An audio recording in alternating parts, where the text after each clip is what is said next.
Красота неописуемая.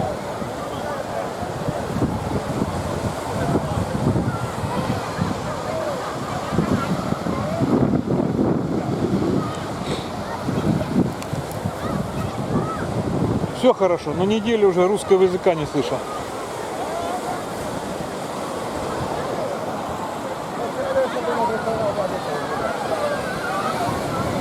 Такое ощущение, как будто я уже китайский понимаю.